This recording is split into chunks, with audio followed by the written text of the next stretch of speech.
Greetings. I'm Shreya. Flynn. Kellic. Alma. March. And I'm your DM, Ethan. Welcome to Venture Forth.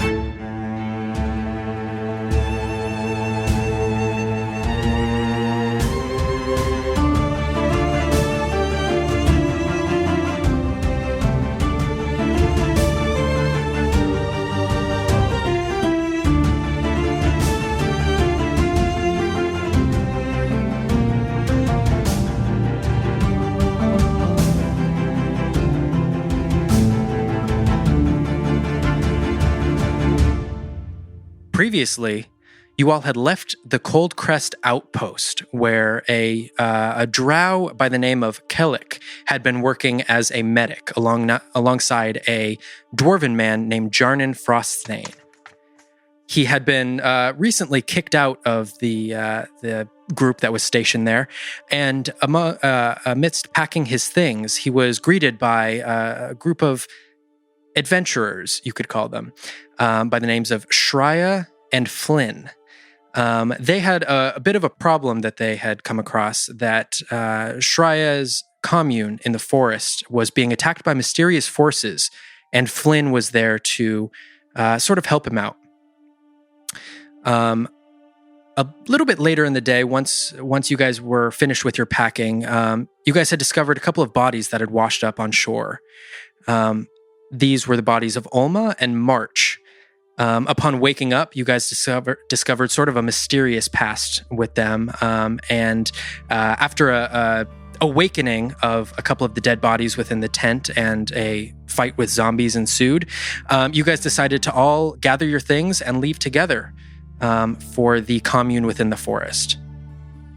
You guys left Cold Crest Outpost and met a fisherman, an older fisherman, who was able to barter with you guys a little bit. Some drawings were exchanged for a boat, and you guys were able to head upriver into the forest.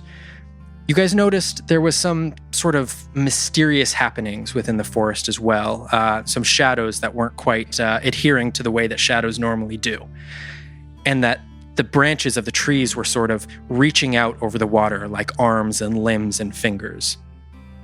You guys had continued down the river and were attacked by a water weird, a water creature that attempted to suck some of you into the water and attack you. But you guys all defeated that creature and continued moving along down the river. So, moving along the river, you guys are sort of beginning to pick up pace.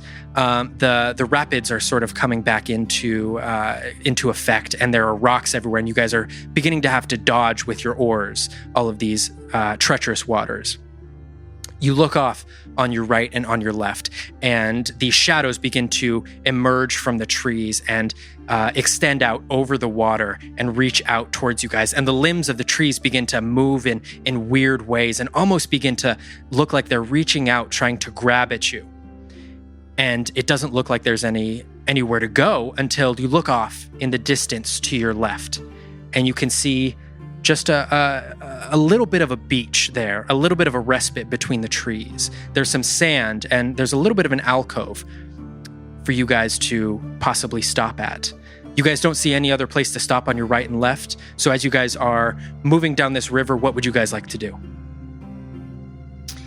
I believe that March and Alma are steering. We're the ones with paddles. Yes. So do I have the glowing paddle? Did I take that from Kellic? You did. Yes. Okay. Yes. And it's still glowing now, right? DM, has it been more than an hour since I... It hasn't. No, it's only been a couple minutes since your last encounter. Right. Hey, March! Should we go there? And I point to the little area, and I start kind of like shifting my paddle to go that way.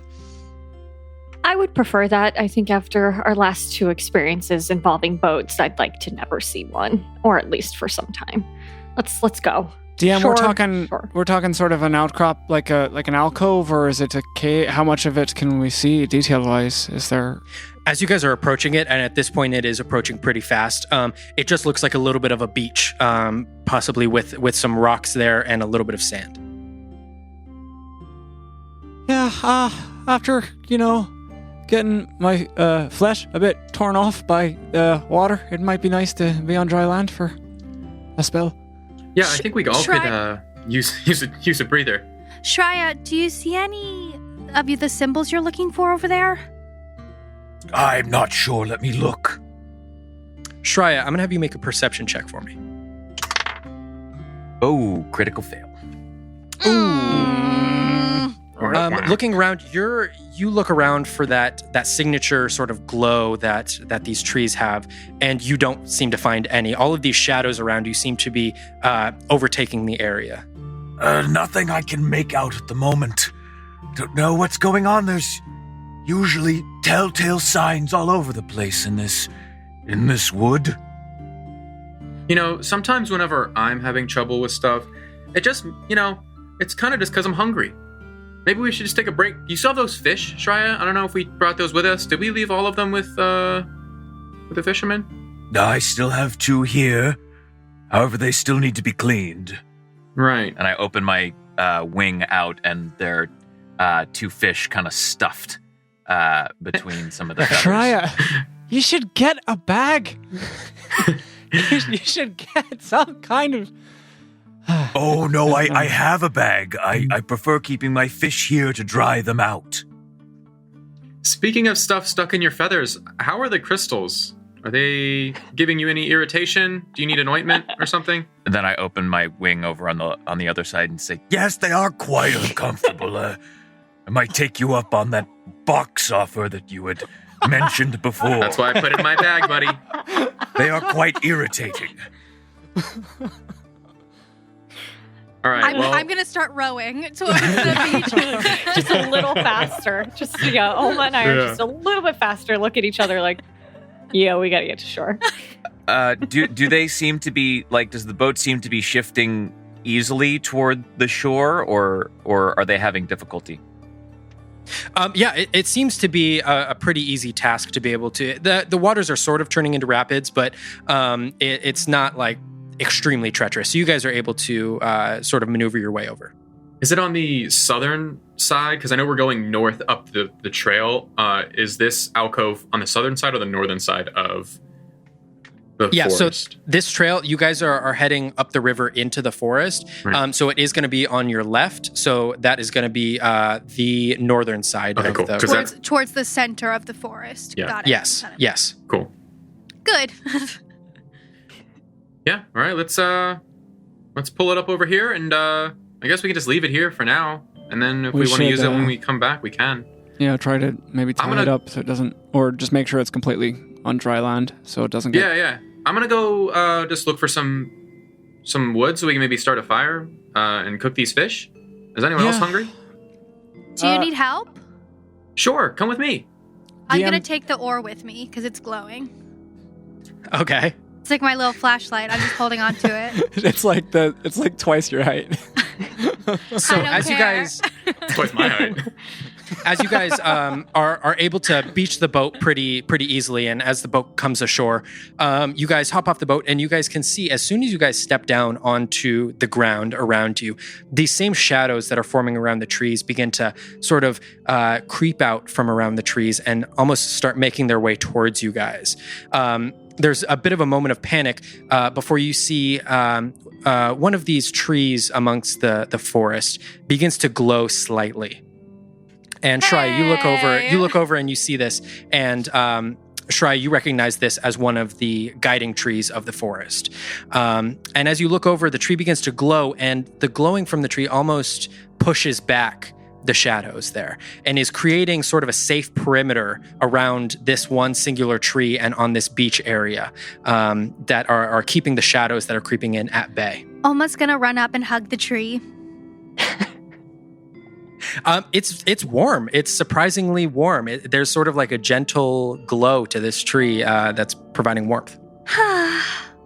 That's nice. March, come feel this tree. Okay. I'm very cautiously. I kind of just go up to it and just tap it. Feel it very kind of like, what is this? Am I going to get sucked into a tree right now? Because, I just watched Alma disappear people go overboard. I have no idea what's going on. I don't trust anything right now. So, I'm like, yeah, well, I guess it's nice and warm, I guess. It feels so nice. While I they're don't trust it. while they're doing that, can I just like scan and see if I can find any twigs or like branches or something that I could use to start a fire? Yeah. I mean, long story short, this is a forest, so there's foliage and branches just about everywhere. There is a lot of quite a few dead branches and stuff within this. It's like a 20-foot radius of glowing light where the shadows are not intruding, and there's quite a bit of branches there. Hey, Flynn. Yeah, what's up? And Shreya, do you think this is one of the important trees that help guide us? I do believe it might be an initial entryway. If we find more near it that lead in a certain direction, perhaps that will help us find the center of the commune.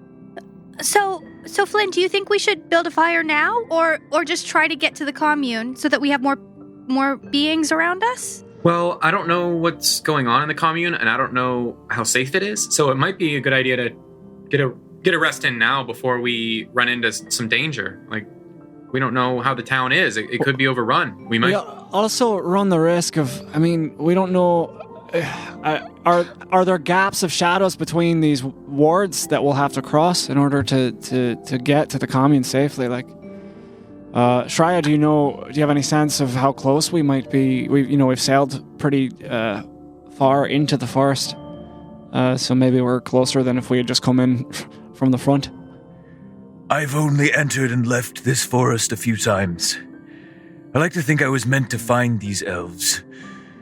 Hopefully we're meant to find them now. But I do believe that these beacons will guide us just like they guided me the first time that I found them. DM, can I tell what kind of magic is being used here on the tree? Is it can I assess whether or not it's the light that's keeping the shadows at bay, or if there's further warding going on? And maybe if I could recreate it. Yeah, make an Arcana check for me. Fact. That is a 21. A 21. Yeah, let me see exactly what this is. So this is going to be. So you know that this is some pretty strong abjuration magic. This is a spell that has been cast on the tree itself, and that it's not necessarily originated from the tree, but it was something cast upon the tree, and very easy to see that it's obviously keeping the shadows away, as the shadows are trying to creep in towards you guys. Are there any limbs of the tree that seem easy to remove?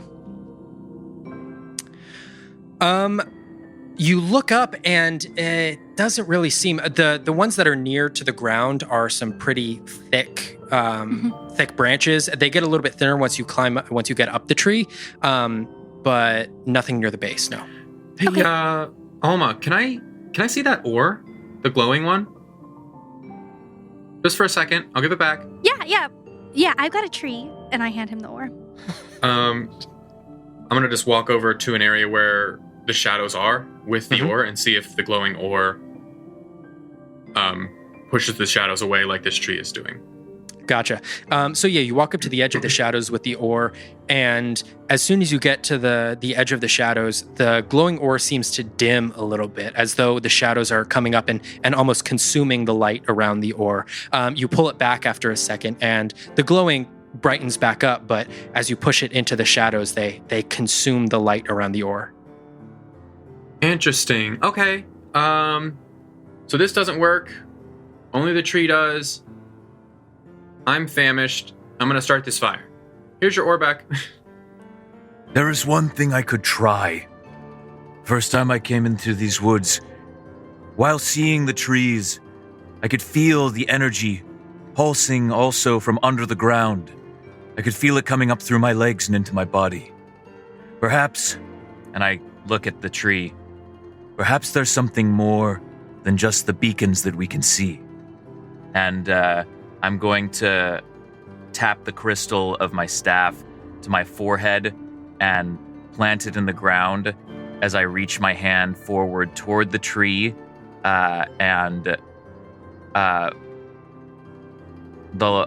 there's light that pulses from the staff and from my forehead, and I'm gonna druid craft my way into this tree and see if there's any kind of communication between this tree and other trees. Nice. Okay.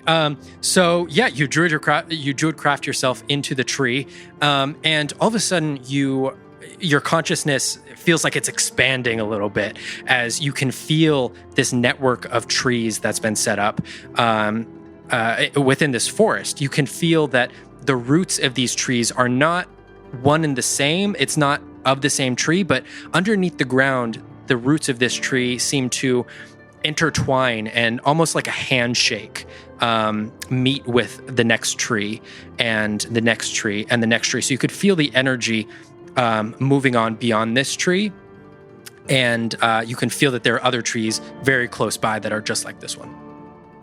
I think I might have a direction for us. There's more trees? Well, there are many, many trees in this wood, but I do believe I might have found a way of discerning which trees lead the way we like to go. And in feeling the sort of the interconnectedness of the trees, it feels like not quite as much of a web, but it feels like there's a long string of them heading north. It's sort of one tree connected after the other. So I open my eyes again, and am I able to sense these with my eyes open, or do I have to keep my eyes closed to get a sense of which way this is going? You, with your eyes closed, you can feel a little bit more of the direction of the trees and sort of the path that it takes. But with your eyes open, you can look beyond and actually see into the forest a couple, like 40 or 50 feet away, there is another tree that's glowing. I think it might be wise to try to find my brethren deeper in the forest. There are fewer of us, and we do not know the numbers of whatever these shadow creatures are.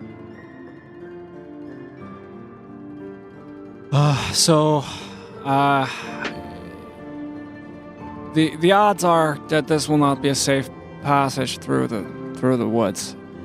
I think I'm on Flynn's side here in terms of maybe we should take a breather. So that is anyone worse for wear? I kind of took a minute on the boat, and I feel a little bit better, but I want to make sure all you guys are on tip-top shape. Also, those fish, how are they looking? I don't know if they're going to last much longer. I'm not tired. Okay. You're never tired, Alma. Don't listen to her. She doesn't sleep. She's always up and happy and excited. I'm on the side of Flynn here.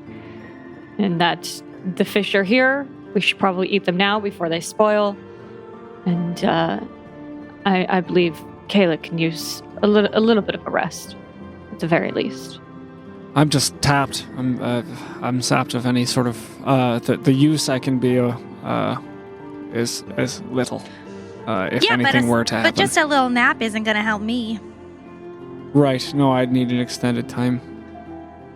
So, do we risk it? Do we just push on, try to get to the commune? Yeah, I think so. I mean, and then we could have like a real meal and a long time to go to sleep and wake up refreshed. Unless the town's overrun by ghosts. Well, we can see how that is. I mean, but do you really want to pitch up a tent and sleep all night out here? Because that's what it would take. If let's imagine for a second that we're moving from, warded tree to another warded tree, then we're as safe here as we might be, 3 trees down closer to the commune. I agree. Not to mention, we could get a better sense of what we'll need when we're there. For me, I have to anticipate the kind of magic I'll need to use in order to have access to it. Wow. That's so cool. Yeah, I mean, that makes sense. I just want to make sure everyone's okay. Like, no one's cut or bruised or anything. They don't need to, like, a bit to make sure they're okay.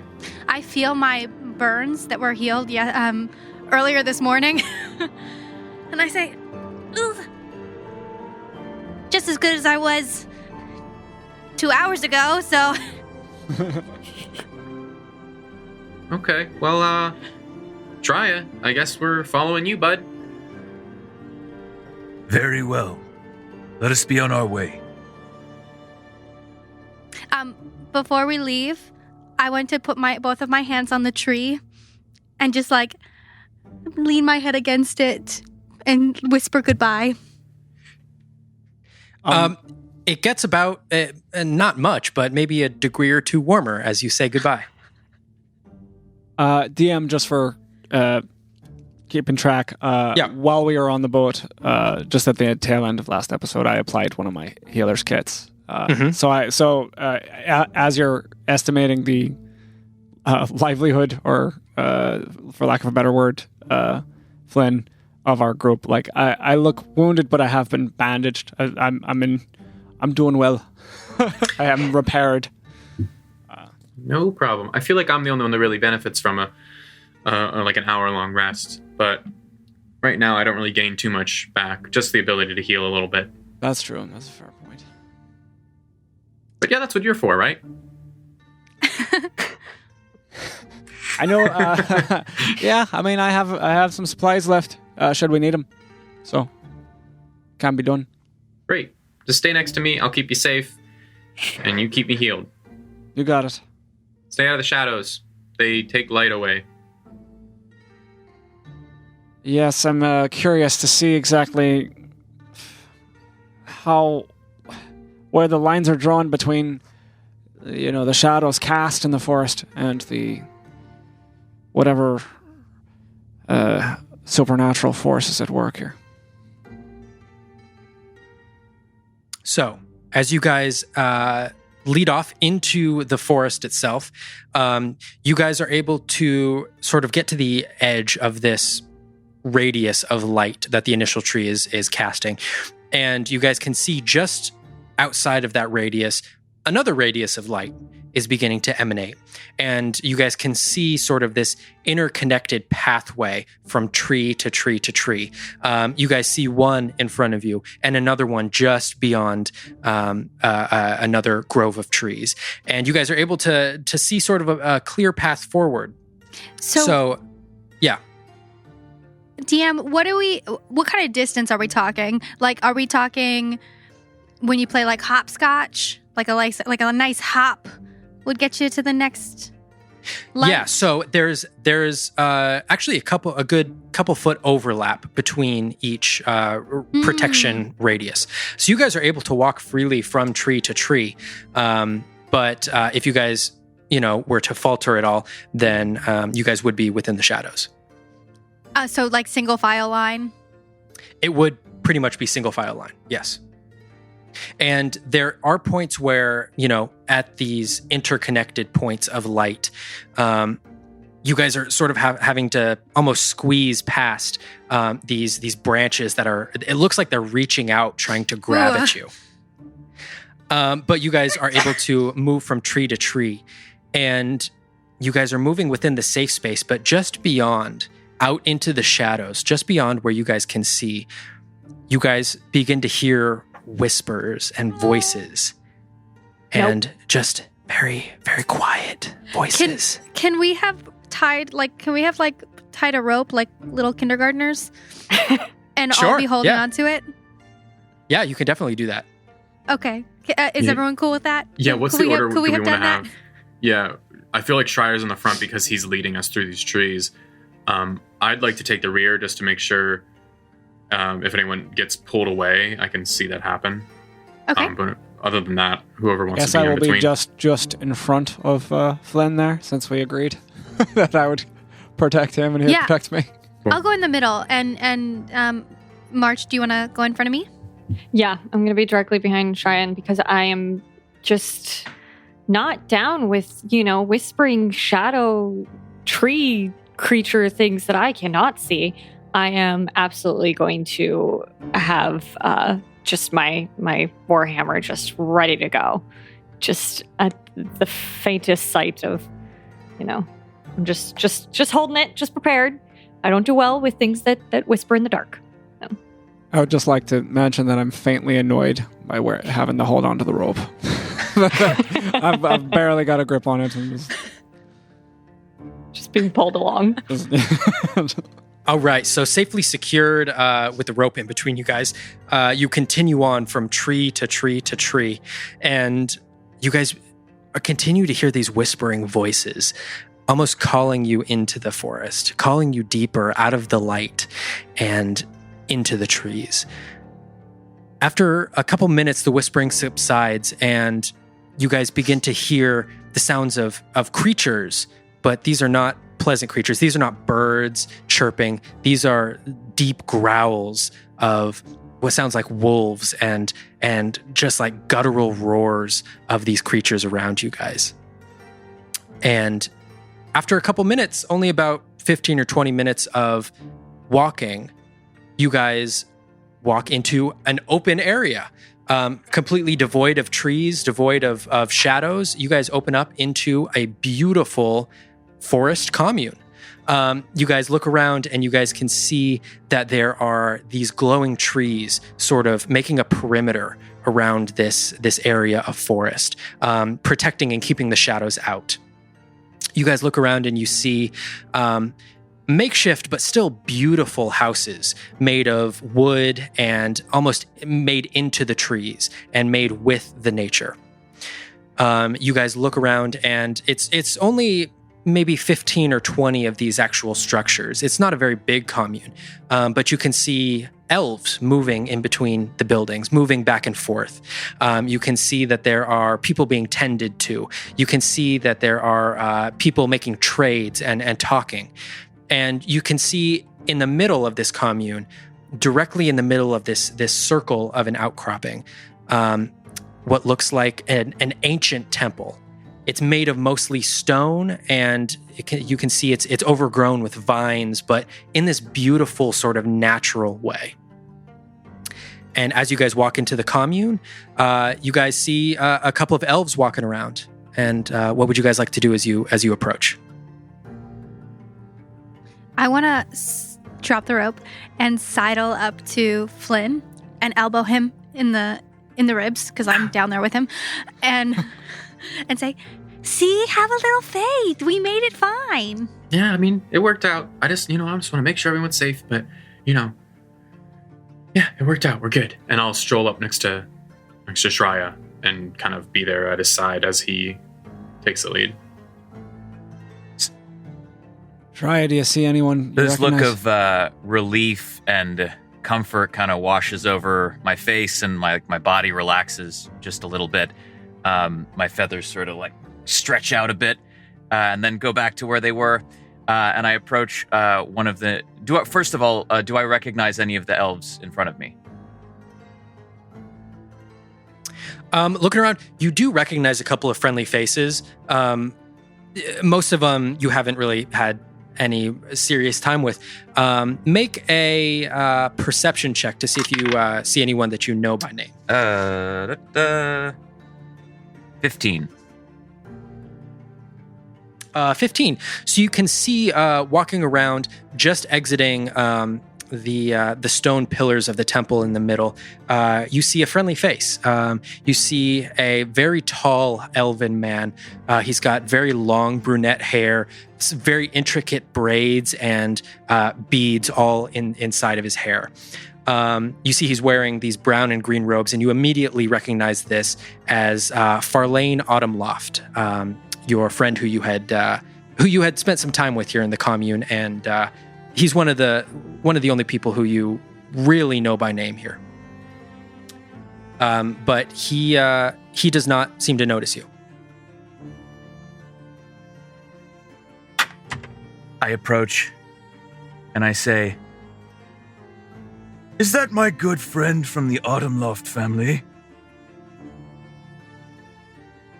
And he immediately, his head whips around and he sees you, and his face just lights up, and he rushes over to you and envelops you in a huge hug. And he says, "Oh my God, Shreya, all of Elbor praises your return. I am so happy to see you." Likewise, my good friend. I've been longing to come back to your brethren and the rest of these pure of earth. I've brought back some companions with me that may be able to help with our impending troubles. I see that. Oh my, you are all so brave of heart, and I am thankful to the moon and back that you are all here. Can you repeat his name, please? Yes, his name is Farlane Autumnloft. Mr. Autumnloft, I take it. What's going on here exactly? Shreya's given us something of a briefing on the effects the shadows have had, but how recent is this development? Have the Timberlands always been coursed in this way, or is it a new development, or is it getting worse? Please tell us. The Timberland around here has always been wild, to say the least, but it has never been this dark. This is very new. As Shreya, I'm sure, can tell you, this only really started happening just over, I'd say, 6 or 7 days ago. When Shreya left, things were just beginning, but now I'm afraid they've gotten much worse. Go ahead. DM, about what time is it now? The sun has gone down over the horizon. It was about an hour ago. So you guys are probably approaching 7:30, 8 o'clock. Is it a big commune, or like how many buildings are we kind of seeing before us? And what are they made of and stuff? Yeah, so looking around, it's mostly like handmade buildings. Most of them are made of, a couple of them are made of like some very rough stone and branches. Most of them are made out of wood logs and stuff like that. Mostly huts, things of that nature. You look around and you can't spot more than maybe 100 elves here. Mm. Mr. Autumncroft, correct? Autumnloft. Autumnloft. Apologies. Hello, I'm March. We've just met Shreya recently. We'd love to hear more about exactly what is occurring here and get a better understanding of how perhaps we can help. Is there anywhere we could sit? It was an adventure getting here. Oh, yeah, yeah, of course. There is most of this area here is safe because of the trees. They've been protecting us. But at night, we found that the shadows begin to creep in once more, and really the only safe place is the temple at the moment. So we're trying to gather everyone to go to the temple right now. I guess to the temple we go. Yeah, I'm like semi-enthusiastic about it, but also very like, yay kind of vibe. If you guys would like to join me, I'm heading there Before myself we right now. depart, you must meet my friend Flynn.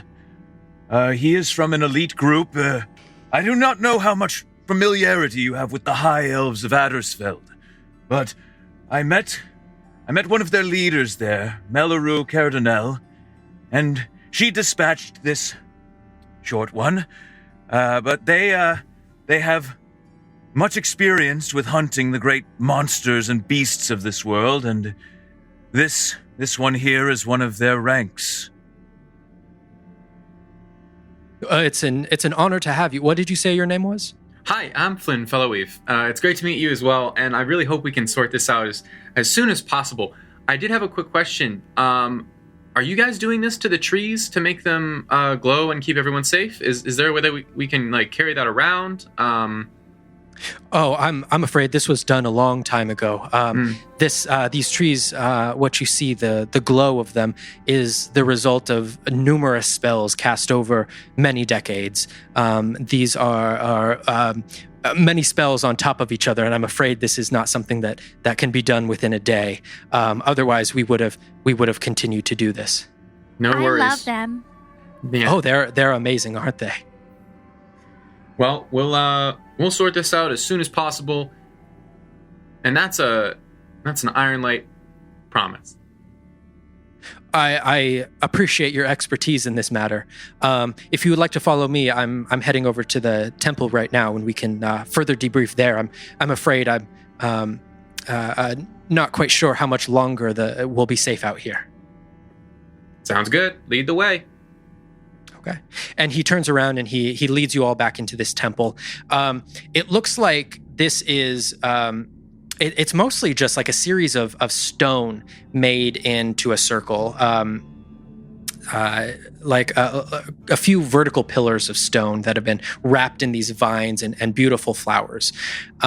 It's an open air temple, so there's no real ceiling or anything, but it looks like there seems to be some sort of there's like sitting areas on the ground, and it looks very beautiful, and it's a very warm feeling when you approach.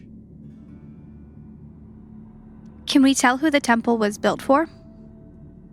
Old gods, new gods? Which god?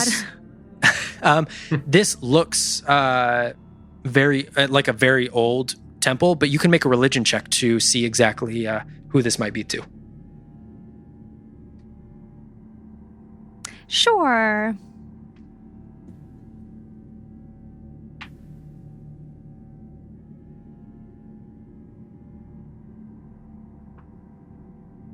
$14. 14. So, looking around, there's no real definitive iconography. There's no symbols. There's no words written on these stones. You personally don't know exactly who this is built to. Can I tell just from a glance? I don't need to make a check if she has sort of done the check. But yeah. I mean, yeah. You can make a quick check too if you would like. Sure.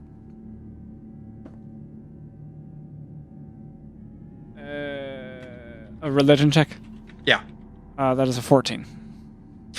14. You don't really see any definitive iconography. Right. But as Farlane sort of leads you guys into the circle, you can see that everyone in the commune is beginning to gather around the center here, and it seems like this is sort of the safe space. And as Farlane leads you within the temple, he says, "Okay, I am at your aid. I'm at your disposal. What will you all need moving forward to get rid of this darkness?" Does it have some kind of source? Is there... Often things of this nature stem from some kind of conduit. Is there... What changed in the last week or so to make it expand? Was there anything big that happened right before they started? And if there was anything big, did it come from any specific direction? There was nothing big like that I can remember. About 8 or 9 days ago, there was a group of goblins that came through our camp and disturbed a little bit, but it was only maybe 3 or 4 of them, and we were able to get rid of that infestation fairly quickly. Right. Which direction did they come from? They came in from the west, and then we were able to drive them out in sort of the northeastern direction. But beyond that, I don't know why they were here. I think they were just lost. Oh. Did it seem like they were drawn to something or looking for something? I could not tell their motives, but it did not seem like they were here for us. It did not seem like we were what they were after. You didn't ask them? What did you do to them? No, we just attempted to drive them out. They came into our camp. They stumbled upon us. It appeared by accident, and they began to try and steal from some of us before we noticed. And then eventually we were able to find them and draw them out.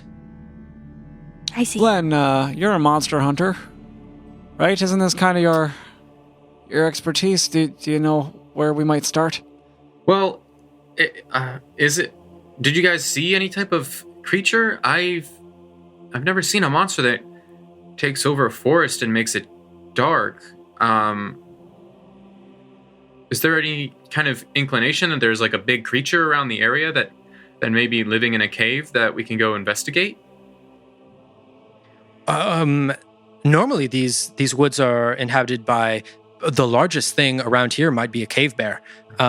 But maybe some wolves, but we really don't get any large creatures around these parts. To frame my understanding here, the forest has always been dark to some extent, yes? Because otherwise, why make the wards in the first place? It's always been wild to a certain extent, as any forest can be. We choose to live out here to live amongst the chaos of just nature. But Mr. Autumnloft, yes. Forests being wild does not mean they're covered in shadows, right? So that exactly is correct. When you say wild, does that include the encroaching darkness from all sides, or has that begun in the last week or so? The shadows have come within the last week. As long as I have been here, which has been a considerable amount of time, many decades, I have never seen anything of this sort. So the forerunners of this forest, they put these wards up knowing that this might occur? Do you think? From the stories that have been told to me, the original founders of this commune set up this place as sort of a halfway point for travelers coming through the forest, for people to come and rest, and for people to be safe. So these trees were imbued with magic to keep more along the lines of wild animals out, just for safety. I would like to actually, Farlane, in the morning and daytime, I know we're in a forest, so it's pretty shadowed. Do the shadows kind of recede a little bit? Like, is it safer to travel? The sunlight overhead definitely helps dispel some of the shadows.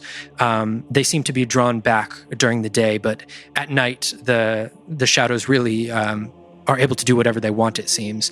And the trees are the only thing that protects us. But I'm afraid since Shreya has left, some of the trees have begun to go dark, and some of the magic has begun to fade. Oof.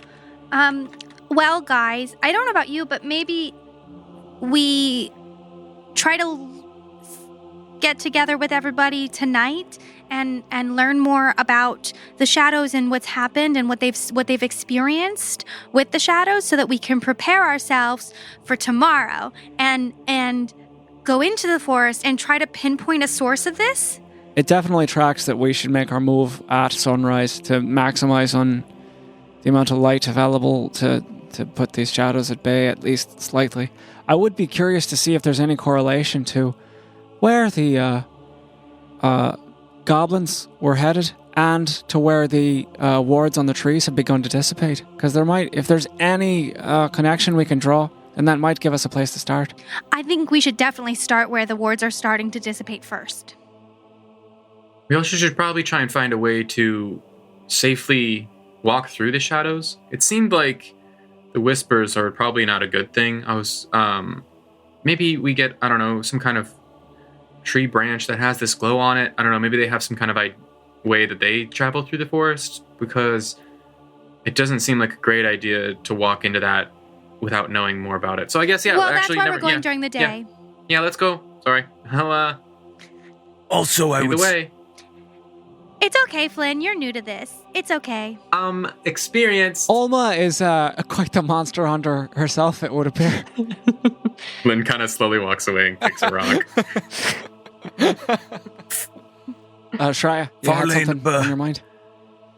Whenever I would have trouble amongst the inhabitants of my original tribe where I come from, we would always look to our elders. We would always call our tribe together when we had crises like this. We never experienced anything quite like this.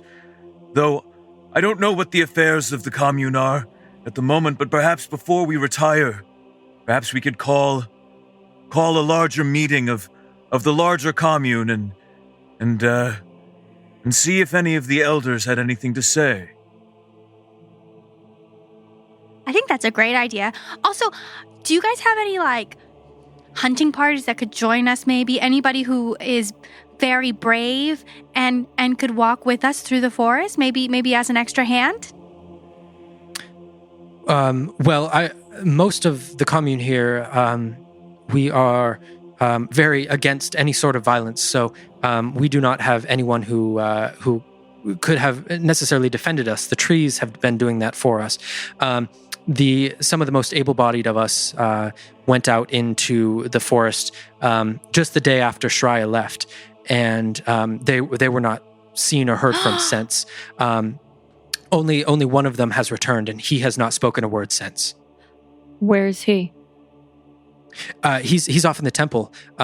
He's actually just right over here, and he points over to sort of the opposite side of this temple, and you can see a couple of people, a couple of elves crowded around this other elf who seems to be sort of shriveled up onto the ground. How did I not notice him before? I'll rush over to him. That's okay. You push two of the elves aside and take a look at him. How are you gonna try to assess this guy? I would like to see the source of his injury, or if he's ill, or I just want to see if he is wounded externally first, but then I'd be curious to see if there's anything further, deeper. Yeah, make a medicine check for me.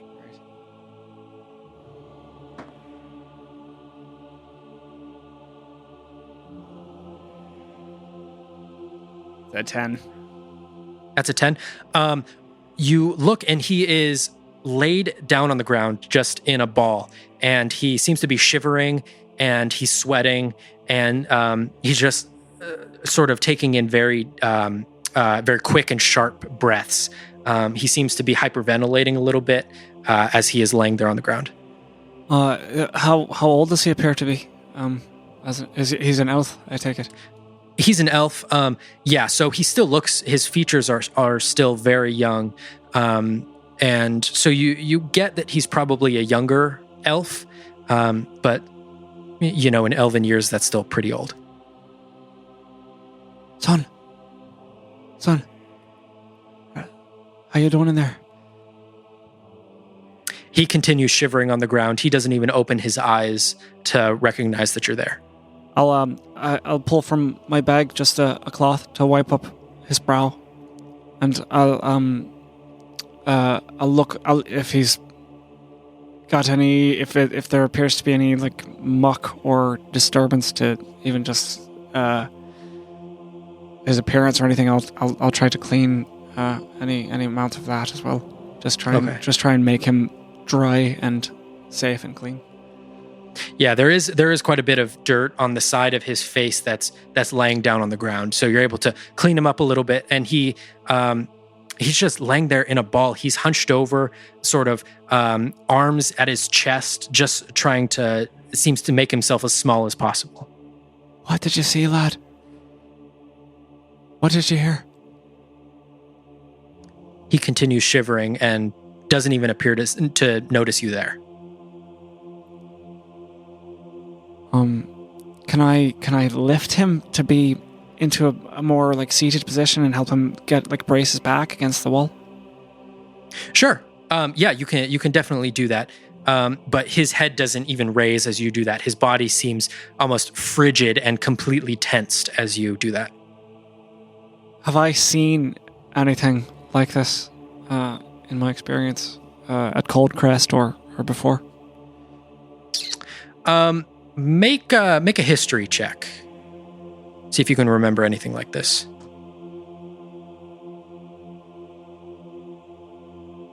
It's not a good day for me, guys. 8.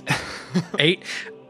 I mean, this looks like maybe it's like very similar to just like a common like cold, except everything is very heightened. Mm-hmm. I'll sort of do my best to just get on the same level as him, like make our faces on the same plane, and just say, like, "We'll have you right as rain. It's gonna be all right. Figure out what's happened here. Listen, my name's Kellic Grey, and I'm here to help you. So, the moment you find your senses, come to me. Tell me what's happened. Tell me how I can help." And are the people around him? Do they appear to be of any kind of medical profession or priestly profession, healer types? You look around and there were 4 elves surrounding him, and you could sort of hear the chatter as you were talking to him, and they were wildly speculating. They were going back and forth on, I mean, maybe if we, do you think tea would help him? I don't know. I've never seen anything like this. Do you think we should we wrap him in blankets? No, he looks like he's sweating. He's too hot. He needs to be cooled down. And you can see that there's sort of a debate going on how they can help this man. I will reach into my bag and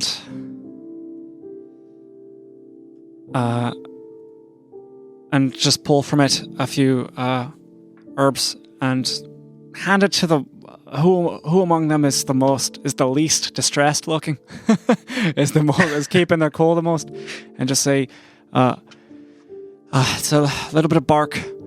And a few of these roots, if you brew them in tea, or just have them chew on them, it'll help abate the fever a bit. I don't know if it's from the shadows themselves. There's only so much we can do in the material sense to ease his suffering. But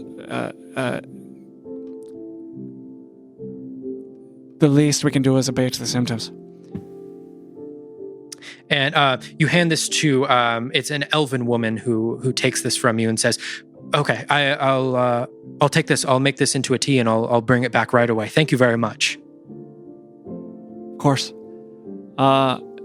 Just as a quick thought that I will sort of with as surreptitiously as I might, I'm going to just turn and glance at him and whisper, "Jedo Oculos," and cast Eyes of the Grave to just look at him through the burning, embered gaze of my patron, and to see if I can detect any undead about the young man.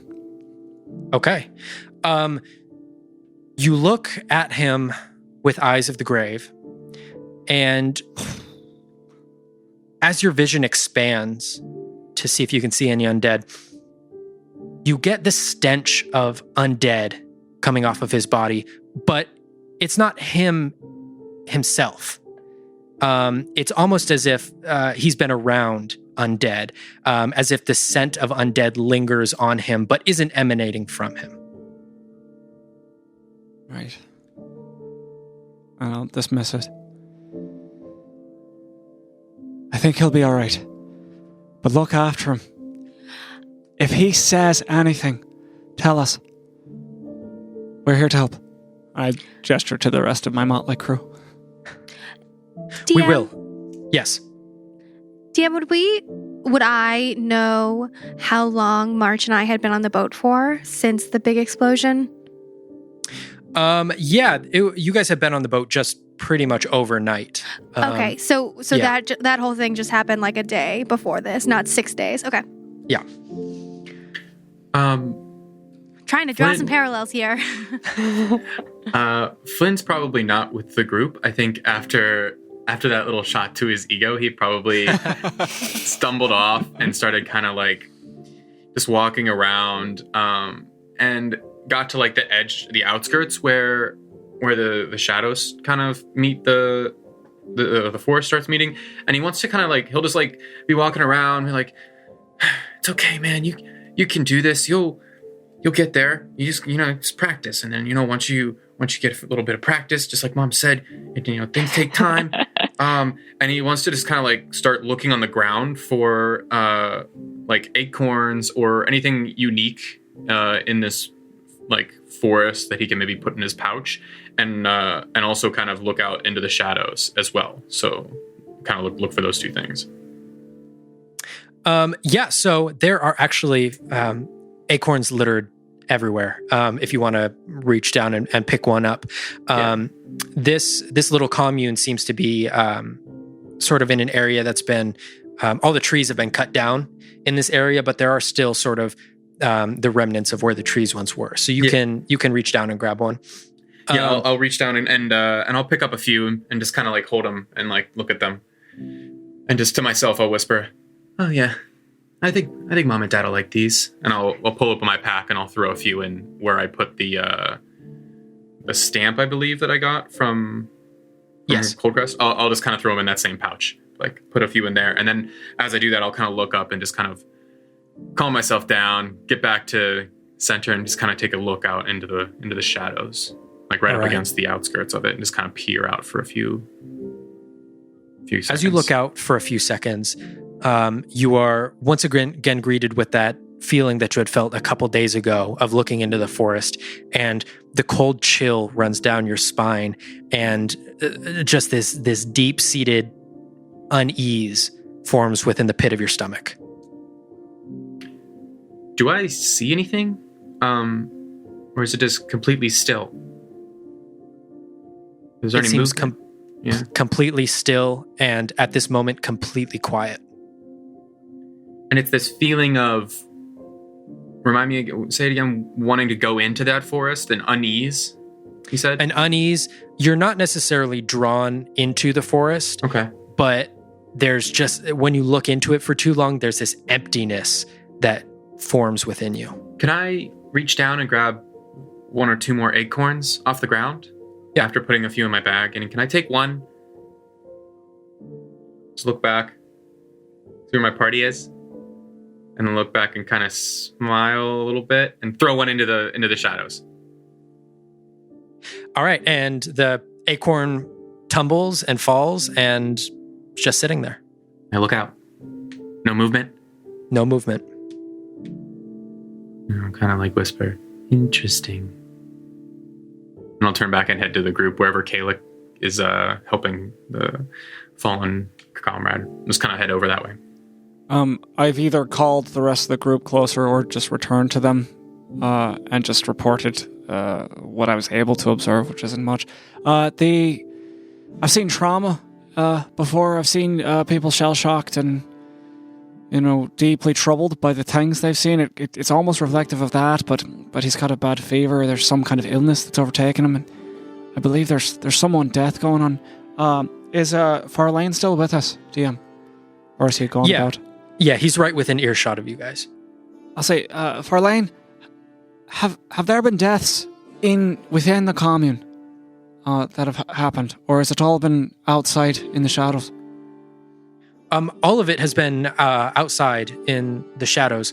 Ilduria has been able to keep us safe here within the temple for the most part, but I fear her magic is failing at this point.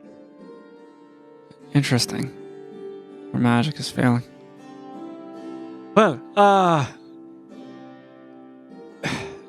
have any of the people that have gone out and died or disappeared, have you seen them come back?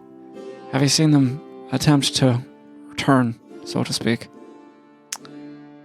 We have not seen them physically, unfortunately, but every morning a few of us wake up and some people claim to have heard their voices out within the shadows.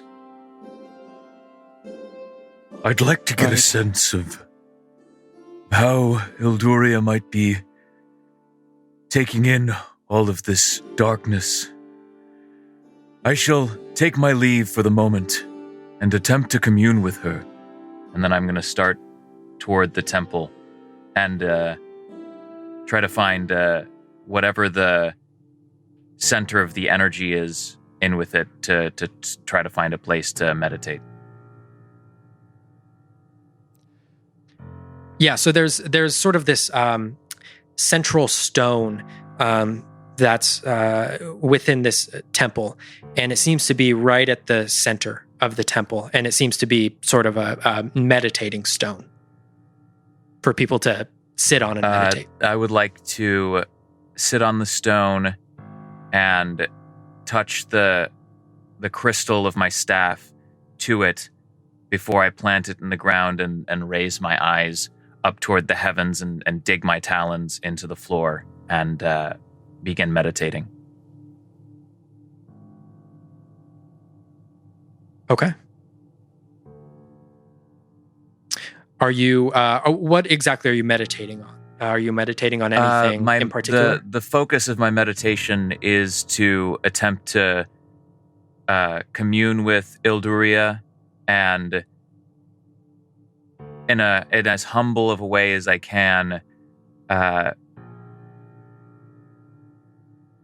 feel out and attempt to become aware more through her and with her and see what I see and feel what I feel as it relates to the forest as a whole. Okay. So you begin your meditation.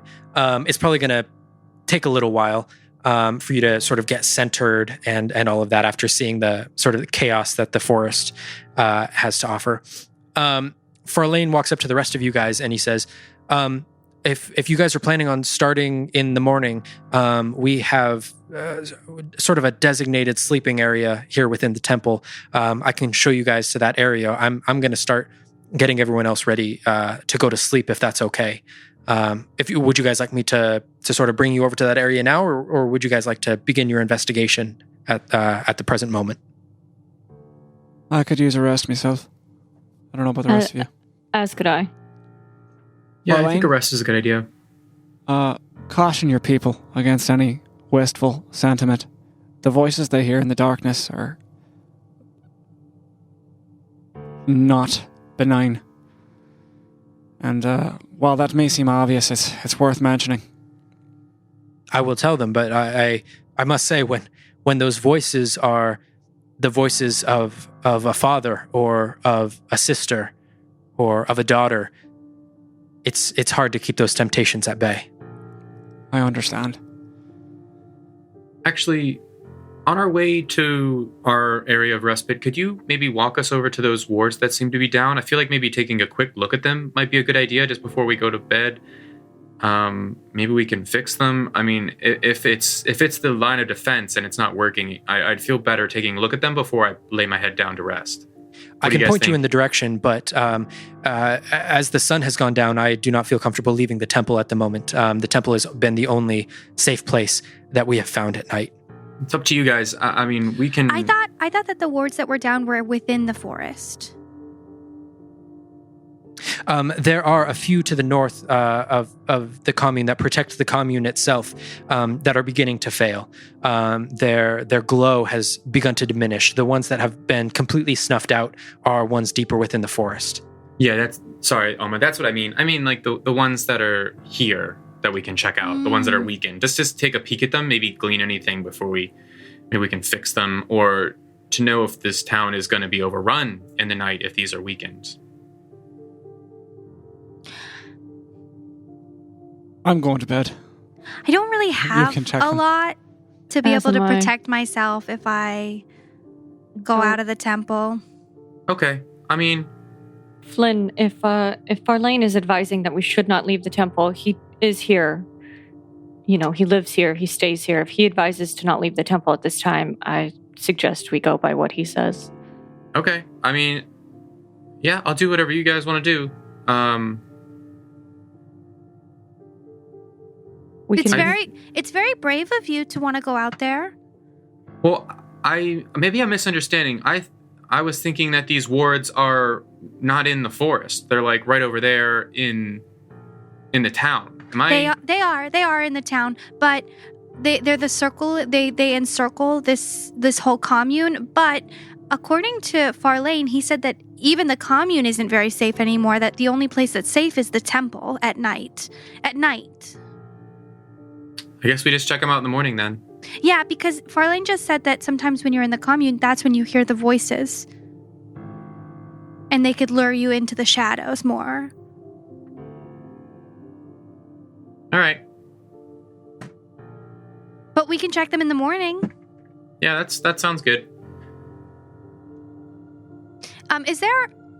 I watched Kellic have that conversation with that man. Is there like a fire in front of where he is? Like a man-made fire in front of him? Yeah, at this point there are a couple of campfires that people have set up around the temple. One of them is pretty close to where he is. Okay.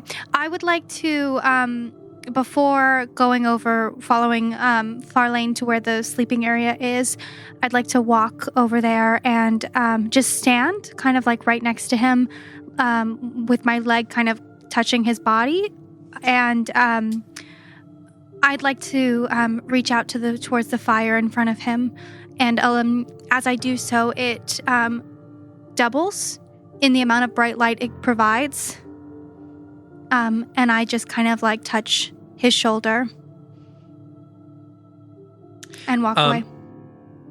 As the bright light begins to glow brighter, he winces and tenses up even more and sort of kicks his legs out and tries to push himself away from the fire. Oh, I lower it again. I dim it. The same amount that it glows, I can dim it by half. Okay. And as soon as you dim it by half, his body, still very tensed up, but begins to relax just a little bit. The shivering subsides barely. Okay. Interesting. And as the rest of you guys are sort of getting ready for your night's rest, Farlane steps up on the meditation stone near where Shreya is and looks out over the entirety of the commune. And everyone sort of takes a moment to look up at him. And he speaks to the entire group. And he says, "Now, I know that these last couple of days have been trying for all of us. But for tonight, I know Ilduria will take care of us, and we will wake in the morning again, safe. We have new adventurers who have come to our commune who are going to help us and who are going to fix this problem. They will find our friends and our family, and they will bring them back safe. I know that this has been very tough, but we now have hope. So, everyone, get a good night's rest, and I will see you all in the morning. Good night." And he steps down off of the meditation stone and begins to go over and set up where he's going to be sleeping. After he walks away, I'm going to walk up to Kellic and tug a little bit on his robe to bring him down to my level. I'll kneel. Do you know who Ilduria is? She's gonna protect us? I don't, who is that? I don't know the ins and outs of what's going on here, but I can tell you for sure, Eldoria will not protect us. Who is she? You don't know? No? Well, for a time she was very powerful. But that time has passed. I think we're on the brink of something. The world is changing in ways I never thought possible. And I'm afraid.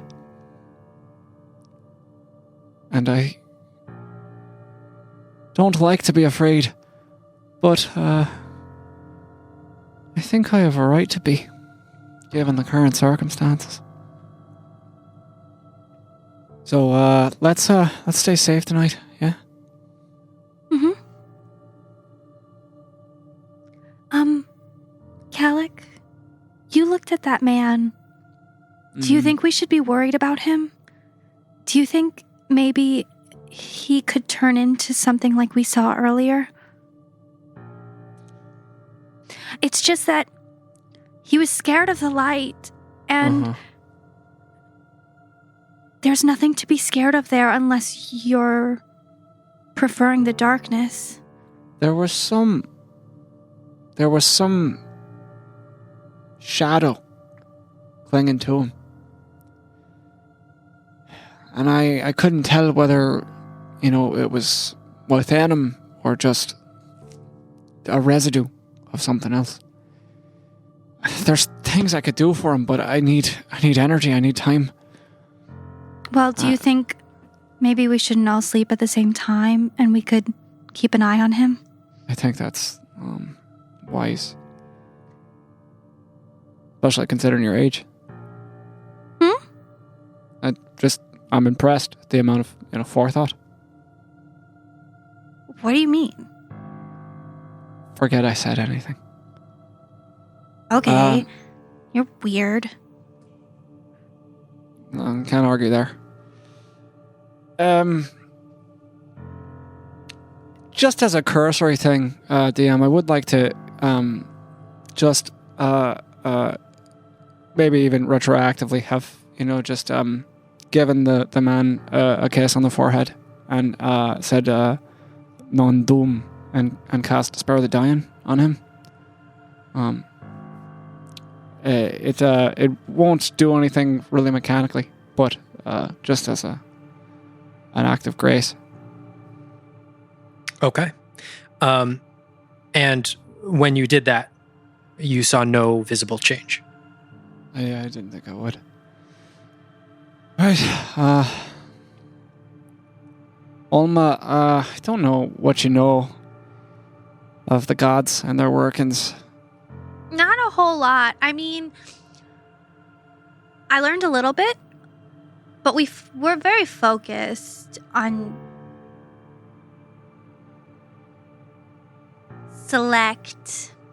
Like, I don't know how many there are, and I don't know anything like that. I would just know what I know. More every day, it would seem. Is that normal? Well, what's normal, Ulma? You cast a spell and you blinked out of existence. No, I was here the whole time. Of course you were. So, the short answer is no. It's not normal, but it is, the way of things. Just be on your guard, and don't trust the gods. It's not worth it. And I completely, whip away almost. Okay. Do you think I upset him? I turned to Marge. I'm gonna kind of just shrug and be like, let's just go to sleep. And I'm pretty much just gonna put all my stuff down, but keep kind of almost like in a ready to sleep kind of area, but have my warhammer like it's a baby. Deep in my meditative, dream trance state, I'm going to repeat these words in my head. Ilduria, Ancient One, Sacred One. Your light traverses all the corners of this wood. What might I know about how the edges of your light might be fraying? How can I help heal this land? Okay. You continue to repeat that over and over and over in your head. You feel that it might take a little bit more time to get any sort of answer, but you are deep within your meditation and you've sort of found your zone there. with that, is everyone choosing to go to sleep? I think, sorry, Shraya's away from us. We were led away while he was in the center of the temple communing. So now we're kind of off in a different area and he's not with us. You guys are all sort of within the same area. The temple itself only spans about 50 feet. So it's not a huge thing. It's mostly just like a circle of rocks, basically. But yeah, you are pretty much always within sight of Shraya. Okay. I think Flynn, realizing everyone's kind of going to sleep, I think he would kind of turn to the group and kind of just be like, guys, I think we probably should have at least some kind of watch. Should we double up? I mean, I'm down to stay up a little bit longer. I'm feeling okay. Does anyone want to watch with me? Kalik, March? I've basically gotten into bed and I have like a pillow over my face. Like I'm like just a wreck. March then. March, would you like to stay up with me? March is snoring. Alma, are you awake? I'm awake. Hi, I'm awake. I do think we should watch. But since it's just you and me, we probably should split it up and just be you and me, and then maybe I can like wake March up after. Yeah, or just us two. Once he gets a full sleep. Yeah, just us two, and then we wake other people up to watch. No, like you and I watch. But we watch at separate times so that you can also get enough sleep and I can get enough sleep, and then I'll wake somebody. So you'll watch and then you'll wake me up and I'll watch and then I'll wake somebody else up. Okay. I just was, looking forward to kind of chatting with some of the party members and getting to know them better. But yeah, I guess that makes sense. We can get to know you later, like tomorrow morning when we're all traversing through the forest. That's a really good time to get to know people. Yeah.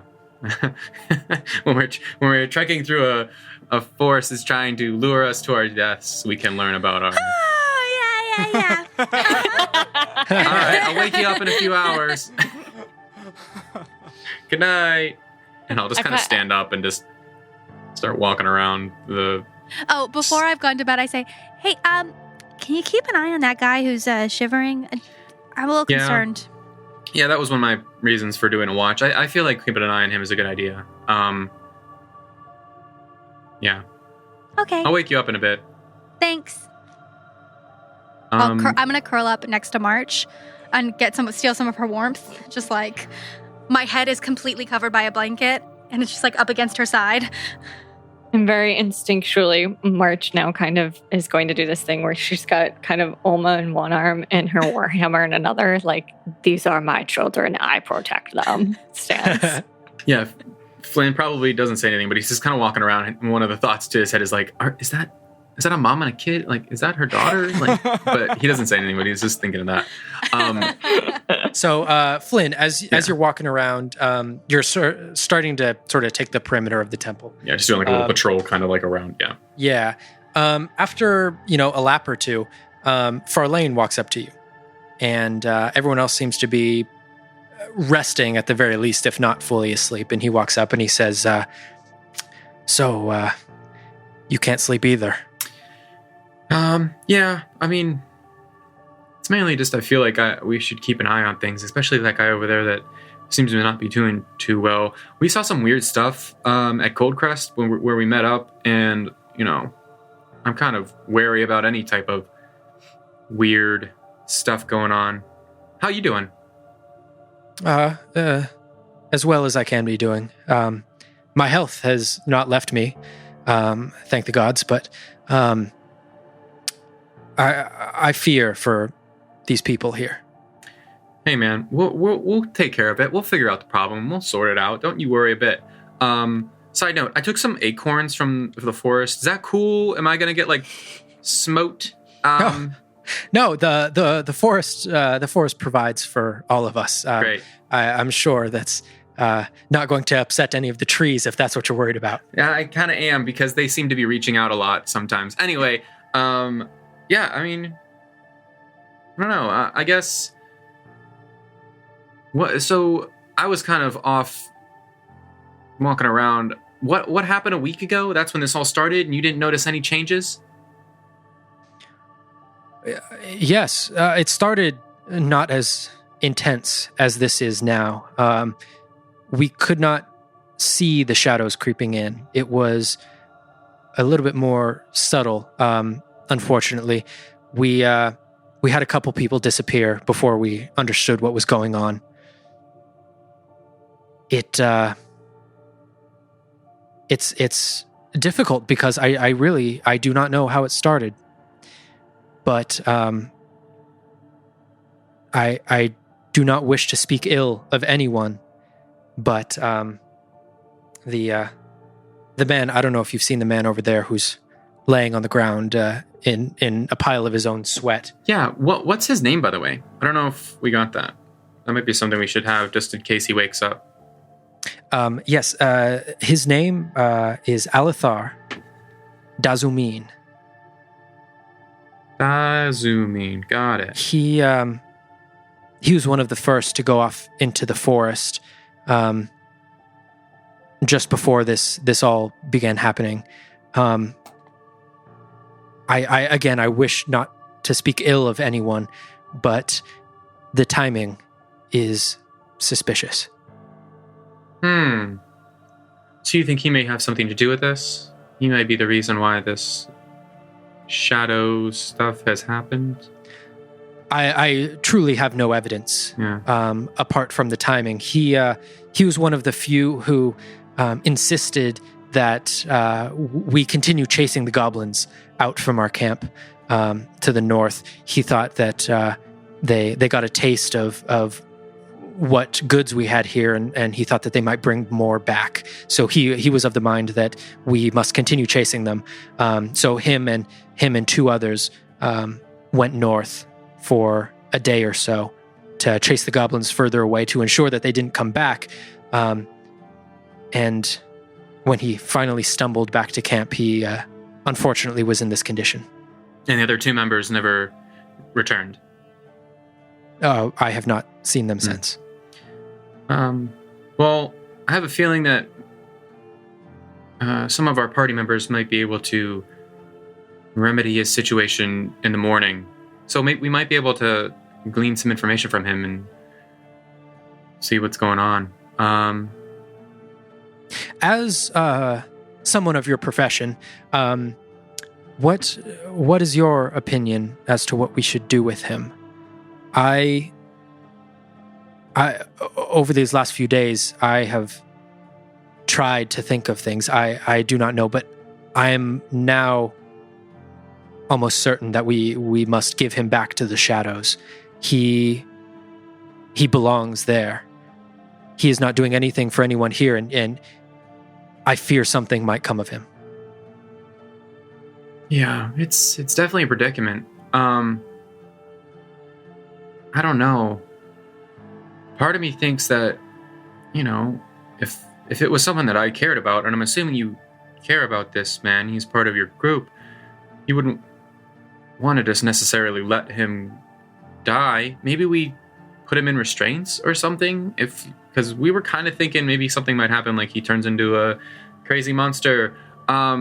Maybe we tie him up, make sure that he doesn't lash out or transform, if that's even what's going on here, which honestly, anything's possible at this point. This place is weird. I just simply fear that the darkness within him will be contagious.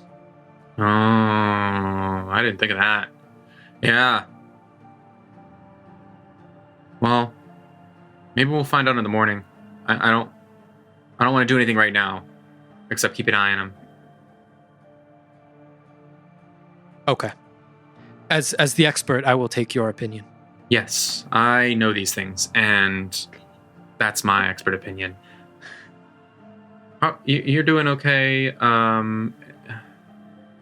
don't know. Maybe I'm just getting tired. Maybe I do need to sleep. I think we all need a little bit of rest. Yeah. All right, well, if I think of anything, I'll give you a wave, but I'm just going to keep walking around in circles and, this small temple until I fall asleep. Okay. I will see you in the morning then. And he walks off and sits down back in his little cot that he had set up and lays down. During all that, could I glean if maybe, I don't know, if he was maybe trying to push blame onto somebody else for something he's done, if he felt like maybe us being there is worrying him? Yeah. Make an insight check for me.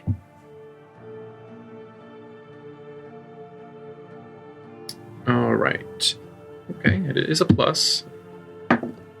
Oh, that's a good roll. That's a real good roll. Total 20. Nice. Total of 20. Yes, sir. Definitely happy to see you guys there. Good. He is very paranoid at this moment. Of this man or just in general? In general, he's looking for answers. He's desperate and paranoid. Okay. Yeah. He's putting on like a pretty brave face. Like he's sort of taken up the leadership role here. So he's sort of trying to keep everyone cool, calm, and collected. But deep underneath, behind his eyes, there is some intense paranoia. Okay. And then during my patrol, I'd just like to maybe take a look outside and just kind of like periodically through my watch and just kind of look and see the progression of the shadows getting closer and maybe see if I can spot the wards that seem to be dimmer. Yeah. Make a perception check for me. That's better. But the roll's not 8. 8. Looking out into the forest, you're once again just met with that cold sort of abyss that you see out within the trees. Just very surface level, what you see is the trees to the north are just very slightly getting dimmer. The glow isn't as intense, and you can see the radius of light sort of retracting. And you look to the south just sort of comparatively, and the trees to the south are much brighter. You can see the glow is sort of emanating from the very tips of the leaves and the very tips of the branches, almost like this golden dew that's collected on the outside of them. And you look off to the north again, and just very less intense. You said Farlane went to sleep, right? He or is he still walking around? He went and he laid down on his cot. Okay, I'll deal with that tomorrow morning. I'll just keep walking around, just keep an ear out, and then whenever my watch seems to be kind of coming to a close, I'll kind of walk over and whisper to Alma, kind of like wake her up. Alma. I'm now like a starfish. Like I'm just spread out, and I like lift my head up. What? Hey. You dream about anything cool?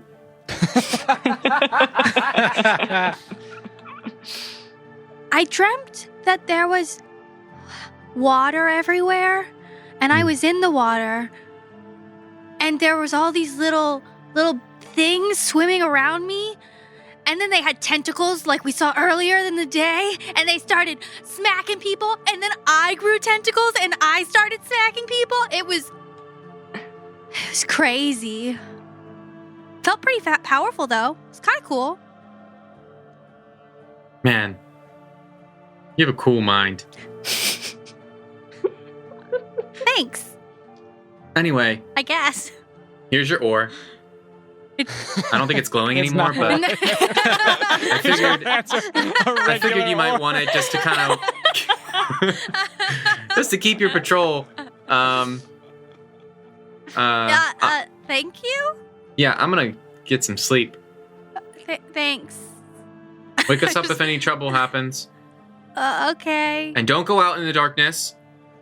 Yeah. Duh. Okay, just want to make sure you're safe. All right? You don't have to, like, look after me. Just go to sleep. Yes, I do. And I'll go to sleep.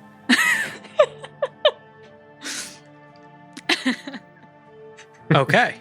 Oma, you are now up and awake. Is there anything you'd like to do as your watch begins? First, I'm going to put down the ore. and look at the man who's shaking. Has he fallen to his sleep? Is he shaking in his sleep? Is he still awake? Does he look... What's going on there?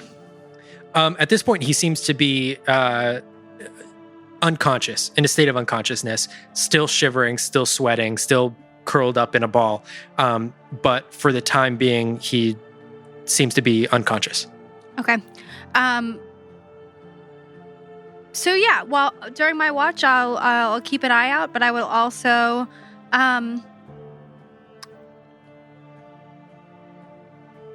play with the flames around me, just kind of putting them through a rainbow of colors, and just watching them change colors while I kind of keep an eye on everything.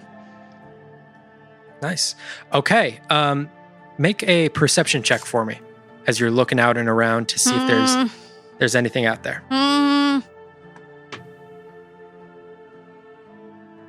No, DM. There's nothing out there. I will not look.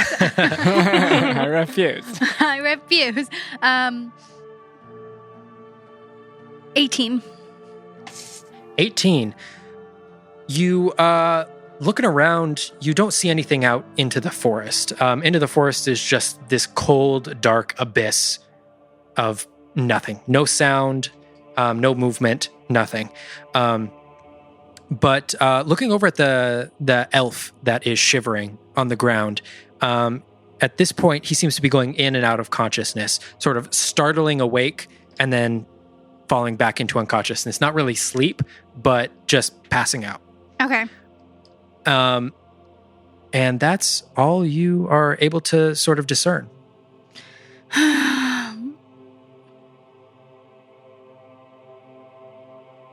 Yeah, I'll just continue to watch and just continue to look out at him. And so, like, between my, like, keeping the colors going, I'll just kind of, like, look up every once in a while and look out at him. Otherwise, I'm just staring into the flames. Okay. Are you going to be staying awake for the rest of the night, or? No. This is my question for you. Yes. This is a community of elves. I'm assuming they probably sleep less time than everyone else, or are they going to sleep until sunrise, or will they start kind of moving around a little earlier? Yeah, so a lot of them, when they sort of bedded down for the night, it didn't really seem like a lot of them were going to sleep. It was just sort of like a general rest. Mm-hmm. So it seems like they might be doing that until just before sunrise. Okay. That's sort of the like the feeling that you meditating get. and Yeah. but they're not focusing on anything. So yeah, I will at the end of my rest I'll go and poke Kellic on his nose.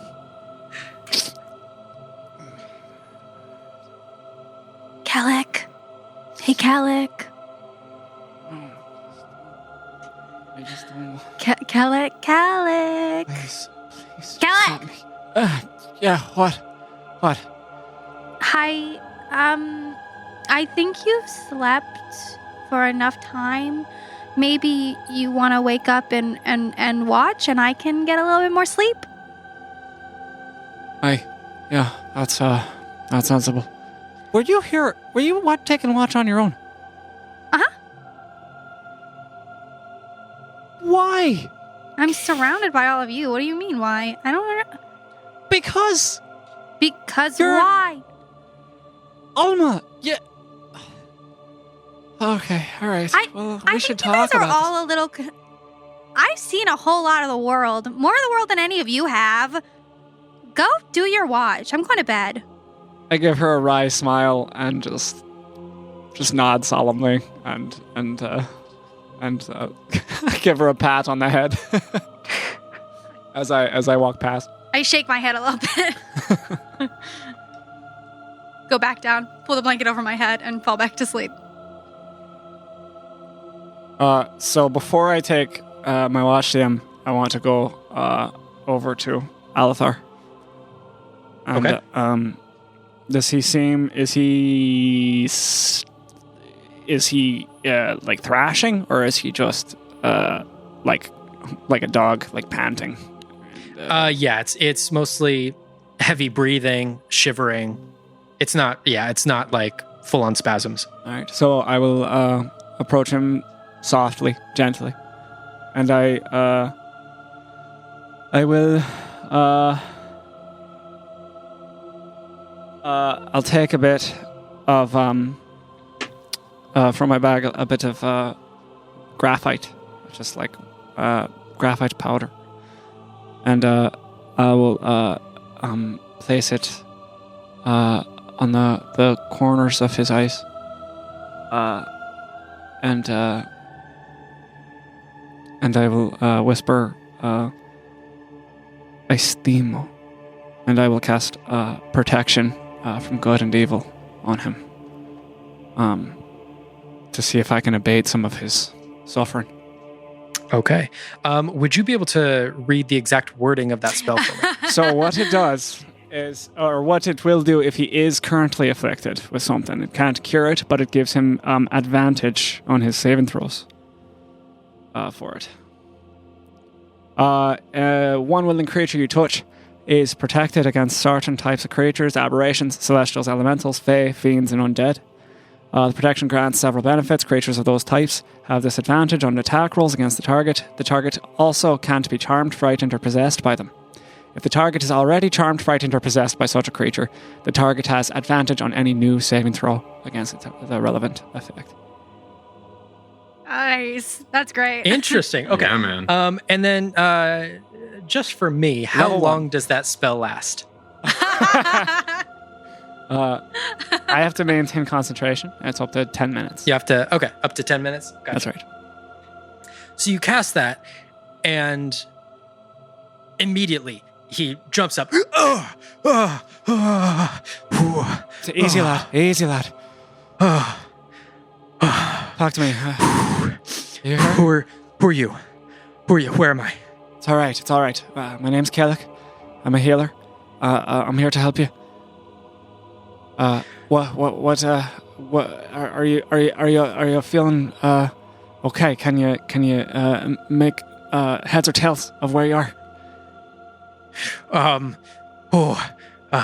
And you can see his hands are still sort of clutched around his chest, holding together, sort of just grasping near his chest. Right. What's your name, lad? Give me a second. I can't remember. All right. What day is it? What's your favorite color? Green. That's I good. think. That's good. Green is good. It's a great color. It's gonna be all right. What's the last thing you remember? Oh, well, there was goblins. Oh, okay. There were goblins. And then there was the red wolf. The red wolf. Oh my God. Oh, The red wolf. You saw a wolf. Was it an animal, or something else? Something more? it was. I don't know what it was. Just it kept. It's this vision in my head of the red wolf. Red wolf. All right. And did it speak to And you? I couldn't shake it. It was. I couldn't understand it. It was whispering to me.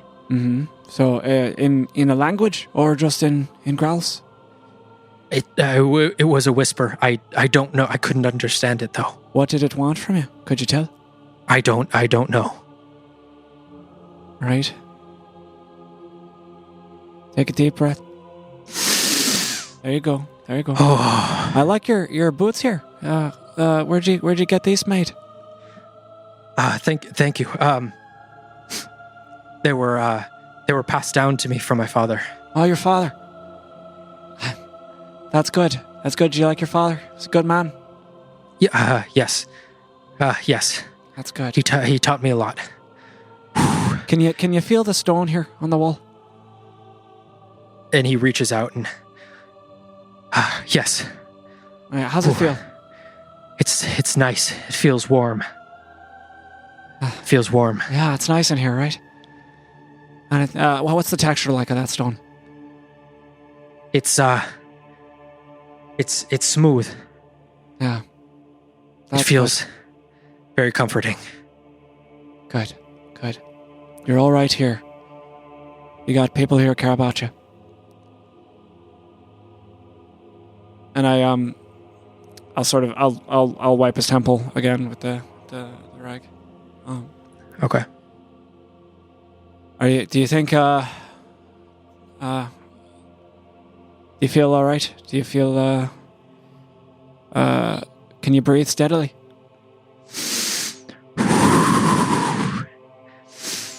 Yeah. That's good. Let me just give me 1 second. And still sort of clutching at his chest, he moves in closer to the stone that's right next to him and sort of just huddles his body right next to it. And he leans his face up against it. I will pull. Is it a torch or a sconce? That's the nearest source of light to us. There are a couple of campfires.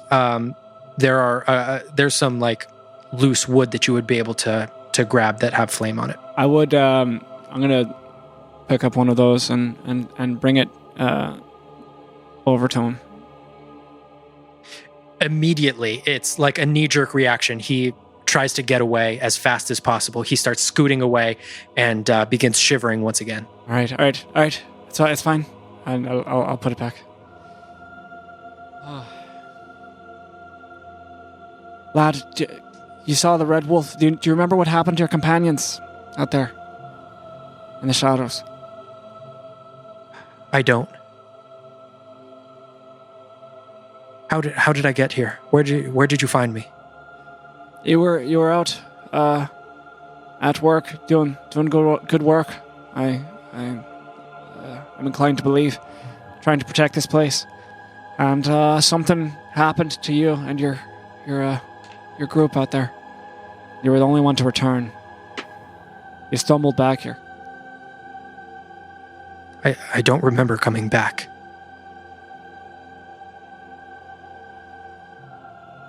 Where are you sent? Do you remember something telling you to go? I don't know. All right. Well, I wish I could help you more, lad. Are you hurt? Do you feel injured? Or is it just fear? I just feel very cold. I know the feeling. And I'll grab a blanket from a nearby, even from my own bed that I was using, and bring it over to him and put it over his shoulders. And as you do that, he sort of continues shaking again. Definitely subsided from his initial shakes, but still just a little bit of a shiver. All right. Well, do me a favor. If you start to feel scared or like you're being pulled in one direction or another, you touch this stone again. You touch anything close to you, touch this blanket. Just focus on how it feels, what temperature it is, what color it is. It's going to be all right.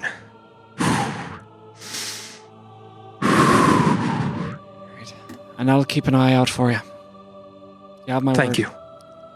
Alethar.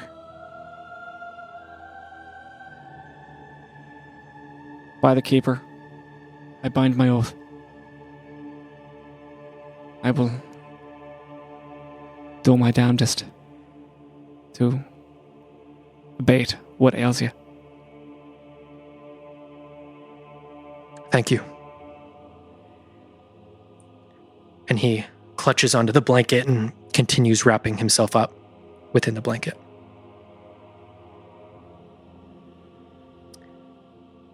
After a couple more minutes, Kalik, you begin to see the sun just beginning to rise over the horizon. Golden casts of light come through the trees, and you're greeted with that warmth of the first light of the day. You look around and you begin to see these elves begin to come out of their sleep or their rest or whatever state of rest they're doing. And the commune begins to become lively once more. DM. You look over to the rest of your party as they also begin to awaken. DM, would it Yeah. have been possible towards the end of this when Kalik was doing this and speaking to Althir? Alithar. Alithar. I wrote down his name, but I definitely put letters in the wrong position.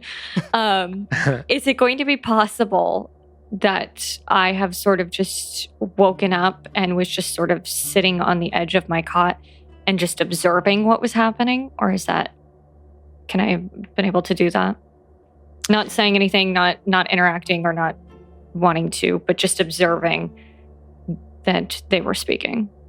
Yeah. I'm just going to have you make a straight constitution check Okay.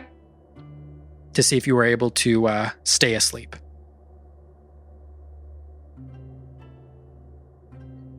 So on this, if you roll low, you're going to have woken up. If you roll high on your constitution, then you would have been able to stay asleep. Okay. I stayed asleep. Okay. Okay. Yeah, that came out to 18. Yeah, so you all begin to awaken with the light of the early morning as the commune begins to wake up around you. Good morning. Morning, folks. DM, just to confirm, I was able to get a long rest in, right? Yes, at this point, you have all gotten in a long rest. Okay, cool. Well, that felt great. How's everyone else? Ooh, is that fish still good, do we think? Maybe? No. It's... Oh. What is it? Try it. Fish and visitors smell in 3 days, so we have a minute. I mean, where's Shry? Might be It's sitting all in right. his feathers, right? You seem like a hardy enough lass, so I don't know, it's worth a shot. Well, that is the nicest thing anyone's ever said to me. Thank you, sir. I'm so sorry, Marge. Sounds like quite the life you've led. I mean, I wasn't, except for Alma. Alma says nice things to me every day, but, you know. Yeah, Thank you. she's a sweetheart. Shreya, as you have also completed your long rest and sort of keeping that chant in your mind for an entire night, you had experienced a couple of visions throughout the night. Nothing very powerful, but just slight visions. You saw a vision of a candle going out. You saw a vision of walls beginning to close in. And you saw a vision of a red wolf. And you're only now really able to process exactly what you saw now that you are coming out of your long rest. I'm going to approach the group. And Unfortunately, the dreams I had were quite disturbing, and I feel not very much closer to divining through the divine what the source of this darkness might be. Did you turn into a water creature with tentacles too? I can't say I have any sort of experience with that kind of dream. Do you? Yeah, that's what happened to me last night in my dream. So I thought your dreams might have been similar, you know, because you said they were disturbing. And it's pretty disturbing to grow tentacles. It's also very disturbing to see images and creatures that do not seem quite so friendly. I What did saw you see? a candle being snuffed out, and I felt the walls closing in around me. Then I saw this image of a red wolf. Also, A red wolf. Did red it wolf. seem He friendly? was just omnipresent. I dared not go further or back away, only to keep my focus on the red wolf. DM, by the way, this is kind of a up till this point kind of question. Has the moon been waxing or waning as we've been going through our nights?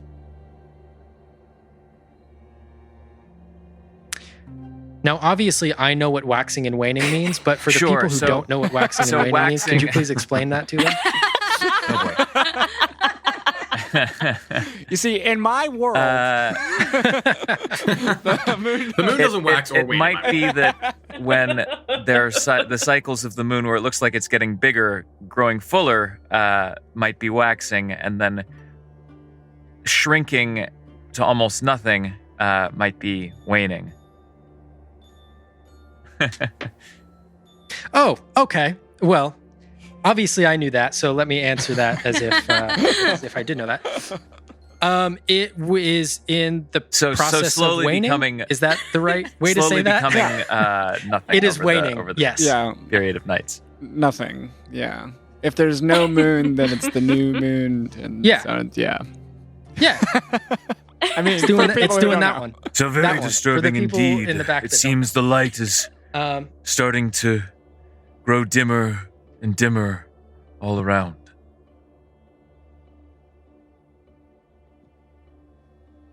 Shreya, you said something about a red wolf in your dreams. Wolves are usually friendly to me. My head turns and I sort of trail off. Did it say anything to you? Were there Not that I utterances could make whispered? out. This red wolf seemed to stare at me. I don't want to say mockingly or tauntingly, but with this glow about him that I was gazing into certain doom.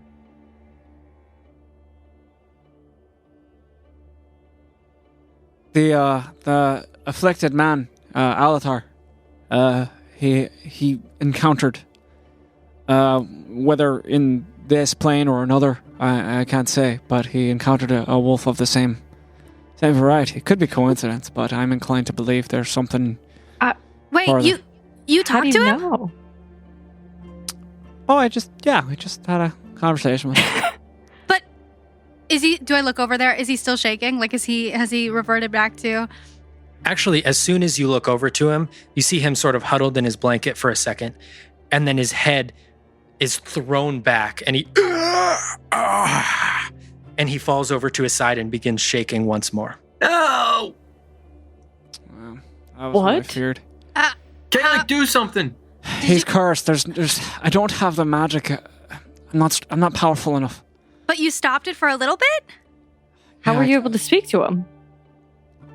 I can abate. There's something hanging on to him. There's some spirit, some other. Is this like Otherworldly violent thing. shaking? Flynn runs over and tries to help this man. Yeah, you run over and his shaking continues. You can see he's once more in a cold sweat, and he's completely abandoned the blanket that Is this Kalek has given him. worse than what it was before? Just about the same. Okay. I thought it sounded like a seizure. Okay. All right. Yeah, I'll just go over then. Sorry. I No, didn't it mean was to it was all of his previous symptoms were just brought back very Okay. suddenly upon him. It's like a sickness, but it's not of this world. It's something else. And when you talked to him, what did he say? Couldn't remember much.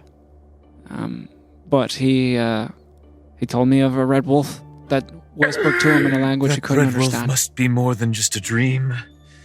It may stalk amongst the trees. And I start freaking out a little bit myself as I try to calm myself down. So they were heading to the north, right? Yeah, So maybe That's- we should start that way.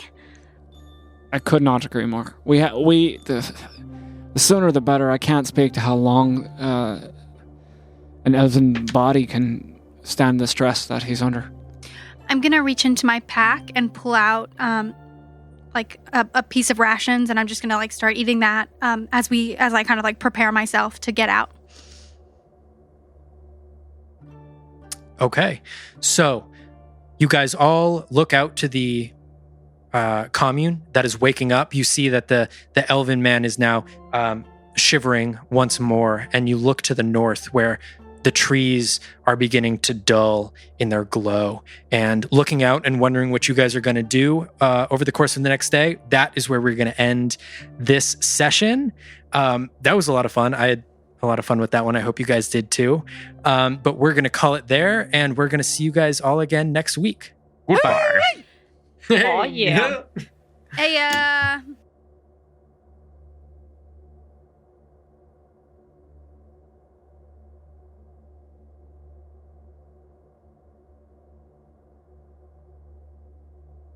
Hey everyone, it's Ethan. Thank you guys so much for listening to that episode of Venture Forth. We had a ton of fun making it, so I hope you guys had some fun listening to it as well. We are on a whole bunch of social media platforms, including Twitter, Instagram, Facebook, and we're also on Patreon. So if you guys want to help us out, keep this thing going, we would be so grateful if you guys headed over to our Patreon and just checked it out. We've got a couple of great different tiers on there that gets you some really cool stuff, from like shout outs to creating an NPC and a monster with me that will actually appear on the podcast.